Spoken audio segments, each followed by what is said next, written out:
తెలంగాణ రాష్ట్రం ఏర్పాటు ఏదైతుందో సీమాంధ్రలో ఉన్న 20 పార్లమెంట్ స్థానాలలో కాంగ్రెస్ పార్టీ ఉనికి కోల్పోతుందని ఊహించి కూడా ఈ తెలంగాణ రాష్ట్ర ఏర్పాటు సమస్యకు నేను శాశ్వత పరిష్కారం చూపెట్టాలనే భావనతో తలపుతో ఏదైతుందో ఈ ఆత్మ త్యాగాల ఫలితాలను ముగింపు పలకాలని ఒక కన్న తల్లిగా చెప్పండి, ఒక కన్న తల్లిగా, ఒక మాతృమూర్తిగా సోనియా గాంధీ గారు ఏదైతుందో తెలంగాణ రాష్ట్రాలు ఏర్పాటు చేసిన ఘనత ఆ తల్లికి తగ్గుతుందని వాళ్ళు చెప్పండి. కానీ రాష్ట్రం ఏర్పడ్డదా? ఉద్యమ ఆకాంక్ష నిర్మించబడాలంటే ఉద్యమ నాయకుడు అధికారానికి వస్తే ముఖ్యమంత్రిగా ఉద్యమ ఆకాంక్ష నిర్వహిస్తున్న తెలంగాణ జగన్మోహన్ సింగ్ ఆయన మీ ప్రాంతంగా ఏదైతుందో మరి ప్రశాంత్ రెడ్డి గారు 2 పర్యాయ శాసనం గెలిచిండారు. 2014, 2018. నేను కూడా తెలుసుకున్నాను, నువ్వు ఉమ్మడి రాష్ట్రంలో ఈ ప్రాంతాన్ని ఒడగొట్టినటువంటి యొక్క సాగునీటి సౌకర్యాలకు ఆధారంగా నువ్వు చేసిన ఉండాలి. యావత్ ఉత్తర తెలంగాణ ప్రాంతానికి వరదాయినటువంటి పోచంపాల్ శ్రీరామ్ ప్రాజెక్ట్ ఈ పాల్గొండ నియోజకవర్గంలో నిర్మాణం తలపెట్టి నిర్మాణం చేసినటువంటి ఘనత ఆనాటి కాంగ్రెస్ పార్టీకి తక్కువ చెప్పండి. గుప్తాలి సాగర్ ప్రాజెక్ట్, చోటుపల్లి హనుమంతరెడ్డి ప్రాజెక్ట్, మా దిగువ ప్రాంతానికి రద్దు చేసే విధంగా కామతీయ కెనాల్గా మీ ప్రాంతానికి లక్ష్మీ కెనాల్, ఆదిలాబాద్ ప్రాంతానికి సరస్వతి కెనాల్, యావత్ ఉత్తర తెలంగాణ ప్రాంతానికి సాగునీరు రద్దు చేసే విధానం ఏదైతుందో పోచంపాడు ప్రాజెక్ట్, శ్రీరామ్ సాగర్ ప్రాజెక్ట్ నిర్మాణం చేసే ఘనత కాంగ్రెస్ పార్టీ తక్కువ. 21 ప్యాకేజ్ మా మిత్రులు భూపతి రెడ్డి గారి, సునీల్ గారు చెప్పట్టు నేను ఆనాడు మిత్రులు సుదర్శన్ రెడ్డి గారు పెద్దలు, భారీ నీటిపారుదల శాఖ మంత్రులుగా ప్రాణాయిత చేపల ప్రాజెక్టు అంతర్భాగమైనటువంటి 2021, 22 ఈ 3 ప్యాకేజ్ నిర్మాణం పూర్తి చేయగలిగినట్లయితే ఉమ్మడి నిజామాబాద్ జిల్లాకు అంతటికి ఏదైతుందో సాగునీరు కల్పన చేసే అవకాశం ఉంటుంది. 20 పూర్తి చేసుకున్నాం, 21 ఉన్నది. 21 ప్యాకేజ్ ఏదైతుందో కేవలం మంచి రిజర్వాయర్ ఏదైతుందో దాని ఇల్లు సామాన్య పెంచాలనక రీడిజైనింగ్ అని ఆలోచన తెరవి పట్టుకొచ్చి 10 సంవత్సరాలు నడుస్తుంది. 10 సంవత్సరాలు చెప్పంటున్నాడు. ఎన్నికల్లో పోటీలు వచ్చే మా మిత్రులు పోవచ్చు అనుకుంటున్నాడు. ఆయన నిజామాబాద్ లో ప్రజా శాతం బాధ్యత యూపీఏ చైర్పర్సన్ సోనియా గాంధీ గారు ఏదిస్తుందో రైతాంగానికి అండగా నిలబడే విధంగా రైతాంగాన్ని రుణ విముక్తో చేయాలనే భావన తలపుతోని మనం చెల్లించాల్సినటువంటి రుణం, అప్పు పడ్డ రుణం ₹1,00,000 వరకు ఏకమొత్తంగా మాఫీ చేసిన ఘనత కాంగ్రెస్ పార్టీదే చెప్పి మనం చెప్పండి. ఇది అబద్ధమే. ఇవాళ చెప్తున్నా, ఇవాళ ఇదే జాతీయ స్థాయిలో వీళ్ళ కనీస మద్దతు ధరకు చట్టబద్ధత కేంద్ర ప్రభుత్వం ఏదైతే వ్యవసాయ ఉత్పత్తులకు కేవలం మద్దతు ధర ప్రకటనతో సరిపెడుతుంది. ప్రకటింపబడ్డ మద్దతు ధరకు చట్టబద్ధ కల్పన చేయాల్సిన ఆవశ్యకత ఉన్నదని చెప్పని జాతీయ స్థాయిలో రాజకీయాలకు అతీతంగా సభ్యుల కిసాన్ మోర్చా దేశ రాజధాని ఢిల్లీ సరిహద్దుల్లో సంవత్సరాల తరబడి ఉద్యమిస్తుంటే మోడీ గారికి వినపడదే? మోడీ గారికి వినపడదా? రుణమాఫీ గురించి మాట్లాడితే రైతాంగాన్ని రుణమాఫీ చేస్తే సోమరిపోతున్నారు. ఇది ఆశ్చర్యమని చెప్పంటుండే. రైతాంగాన్ని రుణమాఫీ చేస్తే సోమరిపోతున్నారు. అదే అంబానీ అదాని లాంటి బడా పెట్టుబడిదారులకు లక్షల కోట్లు ఎంపీ అకౌంట్ నెపంతో ఏదైతుందో నువ్వు రుణమాఫీ చేస్తున్న సోమరిపోతున్నారా? జాతీయ స్థాయిలో పదుల సంఖ్యలో పెట్టుబడిదారులకు ఏదైతుందో 16 లక్షల కోట్లు ఎంపీ అకౌంట్ నెపంతో ఏదైతుందో రుణమాఫీ చేసింది మోడీ ప్రభుత్వం అని చెప్పండి. అదే యావత్ దేశంలో జాతీయ స్థాయిలో రైతాంగాన్ని 2 లక్షల రుణమాఫీ చేస్తే దేశంపై పడే ఆర్థిక భారం ఎంత? కేంద్రంపై కేవలం 2 లక్షల కోట్లు. కేవలం 2 లక్షల కోట్లు. నువ్వు బడా పెట్టుబడిదారులకు ఎంపీ అకౌంట్ నెపంతో ఏదైతుందో నువ్వు 10-16 లక్షల కోట్లు మాఫీ చేస్తావు. నువ్వు జాతీయ ధర్మంతో రైతాంగానికి సంబంధించి ఒక 2 లక్షల కోట్లు మాఫీ చేయలేమనే నేను చెప్తున్నా. కాంగ్రెస్ పార్టీ దేవుని వల్ల నిజామాబాద్ పార్లమెంట్ నియోజకవర్గ అభ్యర్థి కాదు, రేపు జాతీయ స్థాయిలో ఇండియా కూడా ప్రభుత్వం ఏర్పడటంతోనే రైతాంగం చెల్లించవలసిన రుణం 2 లక్షల రూపాయల వరకు ఏదైతుందో ఏకమంతగా మాఫీ చేసే బాధ్యత కాంగ్రెస్ పార్టీ చేపడుతుంది. మీరు మాట్లాడుతుండ్రు ఏమైంది రుణమాఫీ? రుణమాఫీ అమలు చేసే బాధ్యత కాంగ్రెస్ పార్టీ చేపడుతున్నాను. మీరు కట్టుబడి రుణం చేపడుతున్నాను. రైతు చెల్లించాల్సిన అప్పు రైతు చెల్లించాల్సిన అవసరం లేకుండా ఆ అప్పు బకాయిని ప్రభుత్వమే బదలాయింపు చేసుకొని ప్రభుత్వం బ్యాంకుల పూర్తి ఖర్చులో ఉండి రేపు ఖరీఫ్ నాటికి ఏదైతుందో రైతులు ఏదైతుందో అదనపు 100 రూపాయలకి ఇవ్వబోతుంది కాంగ్రెస్ పార్టీ. ఏ రకంగా చూడండి అంటూ నేను గృహ నిర్మాణ కార్యక్రమం దశాబ్దకాలం నడుస్తుంది. ఒక్కలు కడితే బాగుంది. ఇదే ప్రశాంత్ రెడ్డి గారు అడుగుతున్నాను, అరవింద్ గారు అడుగుతున్నాను. 10 ఏళ్ళు రాజ్యం చేసిండ, ఒకవేళ ఢిల్లీలో రాజ్యం చేసిండో ఇంకో రాష్ట్రంలో రాజ్యం చేసిండు, ఇల్లు కట్టి పాపలు పోయినారా? మేము చెప్తున్నాము రాబోయే 5 సంవత్సరాల కాలంలో రాష్ట్రంలో 20 లక్షల ఇళ్లు నిర్మాణం చేయబడే విధంగా ప్రతి సంవత్సరం 10 నియోజకవర్గంలో 3,500 అంటున్నారు. ప్రతి సంవత్సరం ప్రతి శాతం నియోజకవర్గంలో 3,500 ఇళ్లు నిర్మాణం చేయడం 5 లక్షల రూపాయలతో. మా దళితులు 15 వర్గాలకు ఏది ఇస్తుందో 1 లక్ష రూపాయలు అందరం అని చెప్పండి. ఇది మా కార్యక్రమం. నేను అడుగుతున్న అరవింద్ గారిని, నేను అడుగుతున్న ప్రశాంత్ రెడ్డిని, మేము అమలు చేద్దామనే కార్యక్రమాన్ని మీకు వివరిస్తున్నాం. రేపు 21 ప్యాకేజీ ఏదైతుందో సంవత్సర కాలంలో పూర్తి చేసి ఈ ప్రాంతాన్ని సత్యజామన చేస్తా చెప్పని కాంగ్రెస్ పార్టీ చెప్తున్నారు. చెప్పు రైతాంగాన్ని రుణమాఫీ చేస్తూ చెప్తున్నాం, నువ్వు చెప్పు. ఇళ్ల నిర్మాణాలు చేస్తూ చెప్తున్నాం మేము, నువ్వు చెప్పు. ఈ ప్రాంతం గల్ఫ్ కార్మికులే స్థానికంగా ఉపాధి పొందలేక కట్టుకున్న భార్యను కన్నా పిల్లలు వదిలి దేశం పోయి ఉపాధి పొందుతున్న గల్ఫ్ కార్మికులు. ఆ ఉమ్మడి రాష్ట్రంలో 1 లక్ష రూపాయలు ఎవరు అకాల మరణానికి గురైతే సహాయం చేసింది. 10 సంవత్సరాలు నడిచింది ప్రశాంత్ రెడ్డి. గల్ఫ్ లో అకాల మరణానికి గురైనటువంటి ఏ ఒక్క కార్మిక కుటుంబాన్ని ఆదుకోవడానికి 1 లక్ష రూపాయలు ఇచ్చిన ప్రారంభంగానికి 80 టీఎంసీ ఉంది, 78 10-12 టీఎంసీ కోర్టు ఏర్పడ్డది. ఆ 10-12 టీఎంసీ కోర్టు ఏర్పడడానికి ఏదైతుందో ఆనాడు అక్టోబర్లో అధికారంలో ఉన్నటువంటి ఆనాటి బీఆర్ఎస్ ప్రభుత్వము, ఆనాటి గౌరవ ముఖ్యమంత్రి కేసీఆర్ గారు, ఆయన దత్తపుత్రులు భావించేటువంటి ప్రశాంత్ రెడ్డి నైతిక బాధ్యత వహించాలి, నైతిక బాధ్యత వహించాలని చెప్పండి. కాంగ్రెస్ పార్టీ ఏ పరిస్థితుల్లో కూడా ఒకవైపు త్రాగునీటికి కొరత రాకుండా చూడటం ప్రచారం, త్రాగునీటికి సమస్య ఉత్పన్నం కాకుండా అట్లాగే ప్రాజెక్ట్ సాగునీటికి సంబంధించి కూడా చివరి నీటి పొట్టు వరకు నీరు అందింపజేసే విధంగా ఏదైతుందో నిర్మాణాత్మకంగా కాలనీ చేసేటువంటి కార్యక్రమాన్ని రూపొందించబడుతుంది.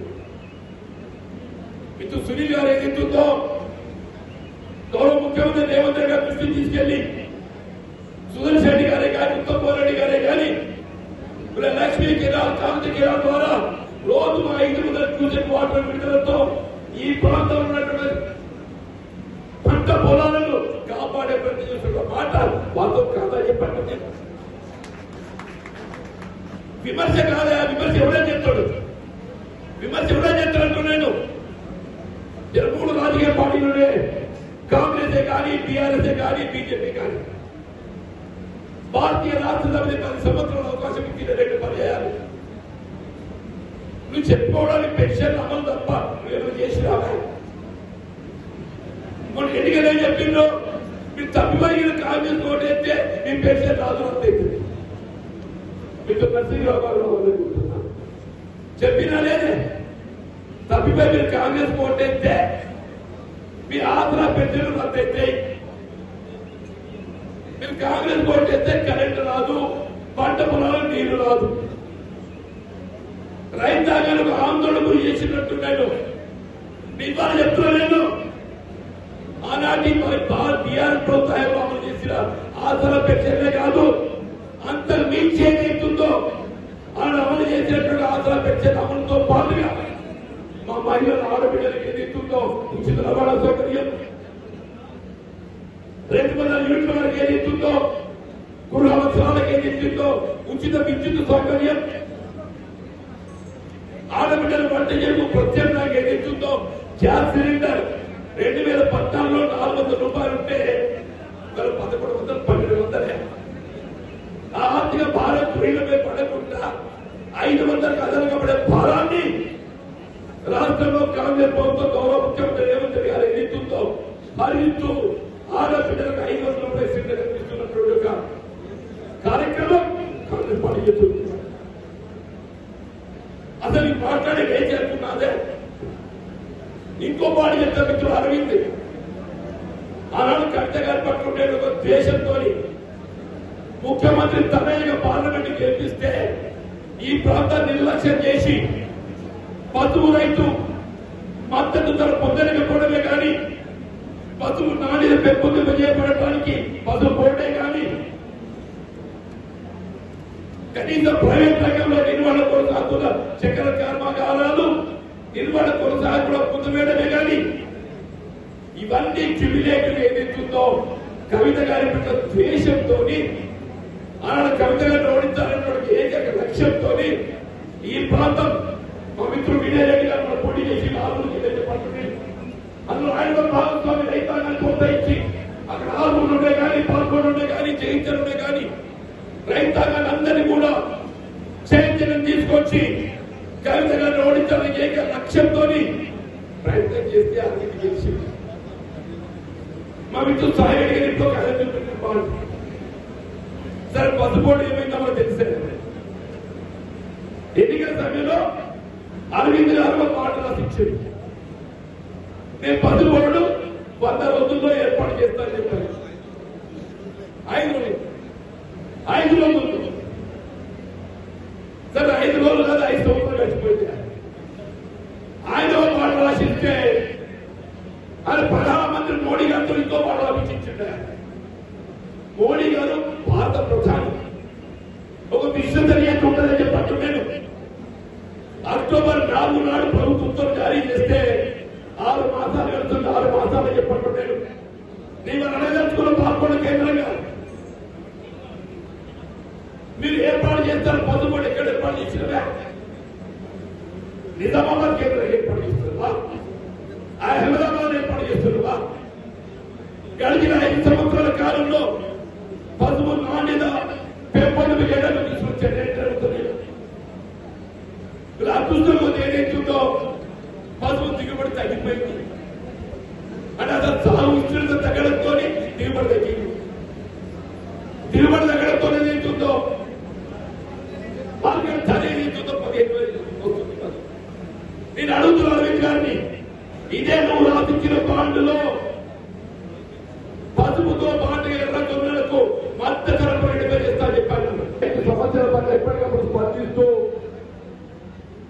పోరాటం చేస్తున్నటువంటి కిసాన్ సెల్ అధ్యక్షుడైనటువంటి అన్వేష్ రెడ్డి గారు మిత్రులు రాష్ట్ర కాంగ్రెస్ ప్రధాన కార్యదర్శి గారైన నగేష్ రెడ్డి గారు మా మిత్రులు ప్రాంత వాస్తవ్యులు ప్రస్తుతం ఉర్దూ అకాడమీ చైర్మన్ గా బాధ్యత చేపట్టినటువంటి తహార్మీర్ అమ్దాని గారు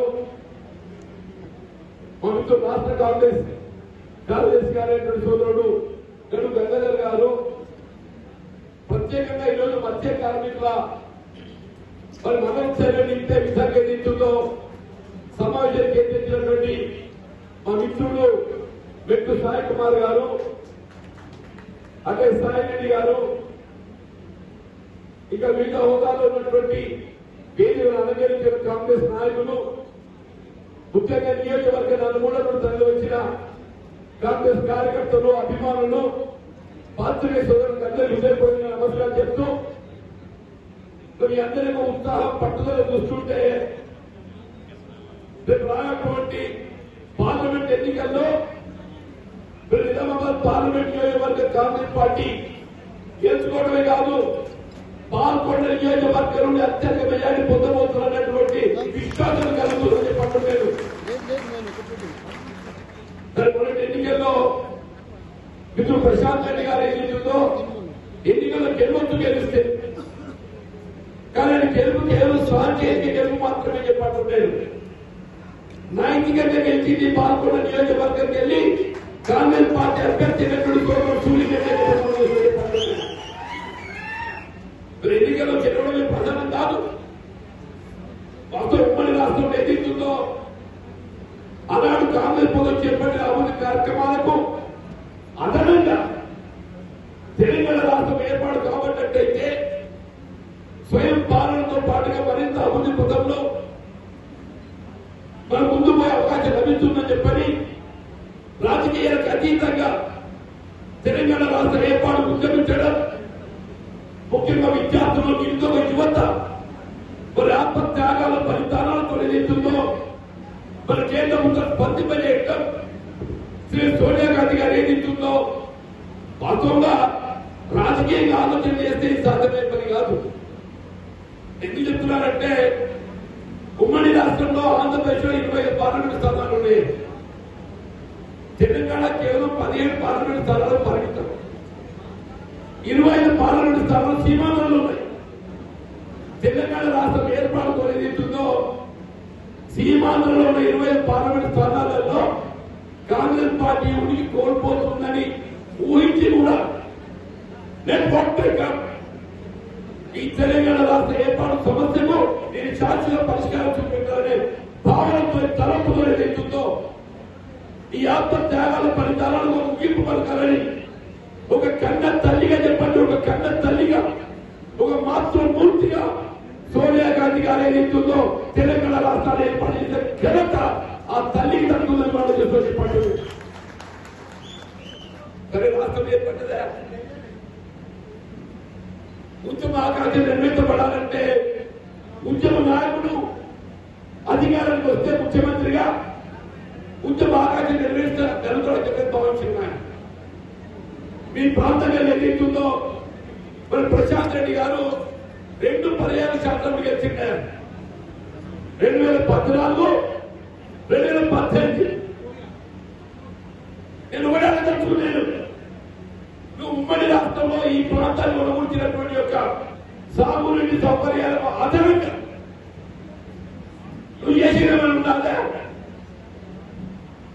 యావత్ ఉత్తర తెలంగాణ ప్రాంతానికి వరద అయినటువంటి పోచంపాల్ శ్రీరామ్ ప్రాజెక్ట్ ఈ పాల్గొండ నియోజకవర్గంలో నిర్మాణం తలపెట్టి నిర్మాణం చేసినటువంటి ఘనత ఆనాటి కాంగ్రెస్ పార్టీకి తక్కువ చెప్పండి. గుప్తాలి సాగర్ ప్రాజెక్ట్, చోటుపల్లి హనుమంతరెడ్డి ప్రాజెక్ట్, మా దిగువ ప్రాంతాన్ని నీళ్ళు అదుపు చేసే విధంగా కాకతీయ కెనాల్, మీ ప్రాంతానికి లక్ష్మీ కెనాల్, ఆదిలాబాద్ ప్రాంతానికి సరస్వతి కెనాల్, యావత్ ఉత్తర తెలంగాణ ప్రాంతానికి సాగునీళ్ళు అదుపు చేసే విధానం ఏదైతుందో పోచంపాడు ప్రాజెక్ట్, శ్రీరామ్ సాగర్ ప్రాజెక్ట్ నిర్మాణం చేసే ఘనత కాంగ్రెస్ పార్టీ తక్కువ. 21 ప్యాకేజ్ మా మిత్రుడు భూపతి రెడ్డి గారి, సునీల్ గారు చెప్పట్టు నేను ఆనాడు మిత్రుడు సుదర్శన్ రెడ్డి గారు పెద్దలు, మాది నీటి పారుదల శాఖ మంత్రులుగా కాంగ్రెస్ పార్టీ యొక్క లక్ష్యం సమాజంలో నిరుపేద వర్గాలు, దళితులు, 15 వర్గాలు, అల్పసంఖ్యాక వర్గాలు, మా కులం లేదు, మతం లేదు, భారత పౌరులు యావత్ భారత జాత్యంత ఐక్యమైన నిర్మాణం చేస్తూ చెప్పట్టు. ఇప్పుడు మా మిత్రుడు అని పేర్కొన్నాడు. అసలు ఇవాళ ఏదైతుందో పబ్లిక్ ఏదైనా సంస్థ నిర్వీర్యం చేసి అమ్మదాన్ని పెడుతున్నాయా? ఒకప్పుడు పండిట్ జవహర్లాల్ నెహ్రూ ఏదైతుందో టాటా ఎయిర్లైన్స్ జాతీయం చేసి ఎయిర్ ఇండియా చేసిండు. మోడీ ఏం చేసిండు? ఎయిర్ ఇండియా అమ్మకాన్ని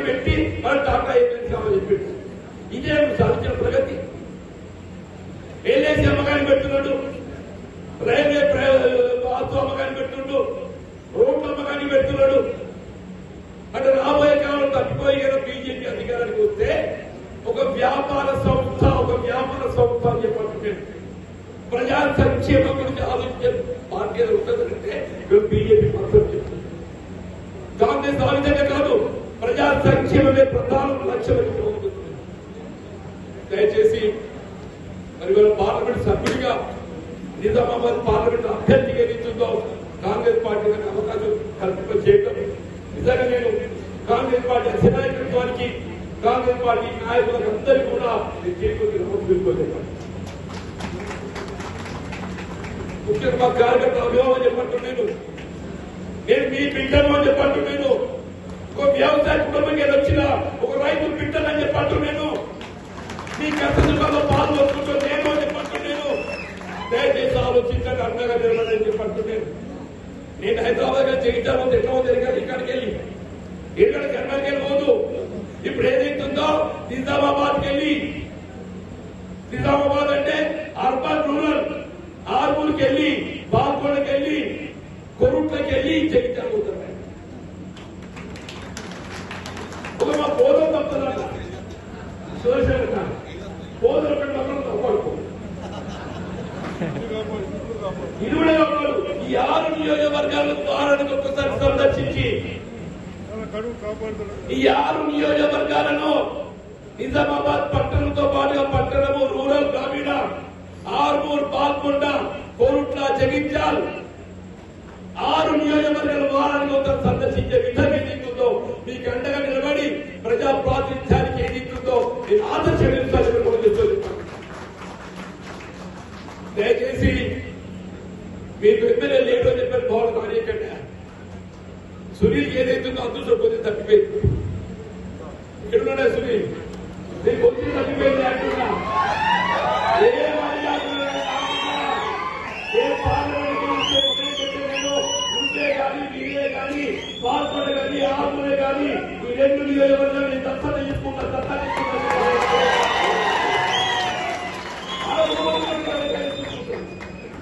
అలా భూములు నాయకులు తీసుకుంటాడు. సుదర్శన దగ్గర మంత్రి నా ముందు అక్కడ ముందే కావచ్చు. ఎలక్షన్ కమిషన్ ఆంక్షలు ఉండడంతో ఆదుకుంటున్నాయి. ఎలక్షన్ కమిషన్ ఆంక్షలు దొరుకుతుందో ఆయన మంత్రి పదవి చెప్పడంతో ఒక 5 కాదు 7 నియోజకవర్గాలు బాధ్యత వేసుకోండి. నేను మా మిత్రులు, యువతులు సునీలే కానీ, విజయే కానీ, మా మోహన్ రెడ్డి కానీ, అనిలే కానీ, మోహన్ ఈ ప్రాంతాన్ని ఏదైతుందో తెలంగాణ రాష్ట్రంలోని ఆదర్శవంతమైనటువంటి నియోజకవర్గంగా తీర్చిదిద్దడం ఒక బాధ్యతగా నేను భావిస్తాను. పేర్కొంటూ సెలవు తీసుకుంటూ జై హింద్. ఇప్పుడు ఒక్క నిమిషం, ఇంతకుముందు 6 రైతులు, బాల్కొండ రైతులు పార్లమెంట్ లో నామినేషన్ వేశారు. నిజామాబాద్ లో అందరూ కలిసి ఎందుకు మన బాధలను మనం చెప్పుకోవడానికి. అట్లనే మన ప్రైమ్ మినిస్టర్ మోడీ గారి కాన్స్టిట్యూషన్ కూడా కనీసం కళ్ళు తెలవాలి అన్న ఉద్దేశంతో ఉంది. అక్కడ వరకు కూడా పోతే అక్కడ నామినేషన్ ఏది ఎందుకు ఇవన్నీ ఈ బీజేపీ అప్పుడు బీఆర్ఎస్ బీజేపీతో వేశారు. కానీ పోయినప్పుడు మీరు ఆ ఎంపీ నామినేషన్ అవసరం లేదు.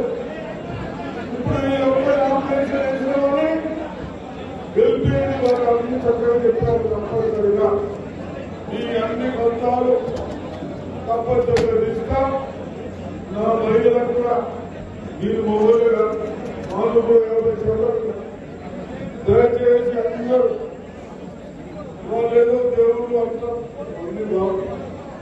దయచేసి ఈసారి మీరందరూ ఎవరిని పేర్లు చేయకుండా ఇంటింట్లో తిరిగి ఈసారి ఓడగొడితే ఇప్పుడు చెప్పినవి చేసే బాధ్యత తప్పనిసరిగా మీరు అందరూ ఓడగొడతారా? మనం గెలుస్తారా? చేతి గుర్తుకే, చేతి గుర్తుకే, చేతి గుర్తుకే రామగారి నాయకత్వం